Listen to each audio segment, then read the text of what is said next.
ఈ నెల 25న ఖమ్మంలో పీపుల్స్ మార్చ్ మహాపాదయాత్ర ముగింపు భారీ బహిరంగ సభను విజయవంతం చేయాలంటూ సూరంశెట్టి కిషోర్ పిలుపునిచ్చారు. మధిర మండల కాంగ్రెస్ పార్టీ కార్యాలయంలో మధిర మండల కాంగ్రెస్ పార్టీ అధ్యక్షులు సూరంశెట్టి కిషోర్ సమావేశం నిర్వహించారు.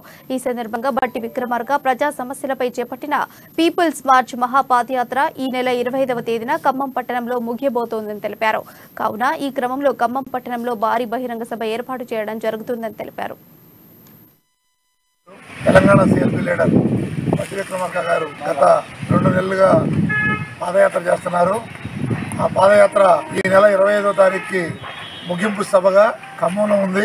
కావున 50 మంది కాంగ్రెస్ పార్టీ కార్యకర్తలు నాయకులు అందరూ ఈ సభకు హాజరై ఈ సభను విజయవంతం చేయాల్సిందిగా కోరుచున్నాం. మండల పట్టణ కాంగ్రెస్ కమిటీ మధిర. ఈ ప్రోగ్రాంకి కాంగ్రెస్ పార్టీ అగ్రనాయకత్వం, రాష్ట్ర నాయకత్వం, కేంద్ర నాయకత్వం కూడా వస్తుంది. కాబట్టి అందరూ పాల్గొనాల్సిందిగా కోరుతున్నాం. కాంగ్రెస్ శాసనసభ్యులు తెలంగాణ సీఎల్పీ లీడర్ బట్టి విక్రమార్క గారు గత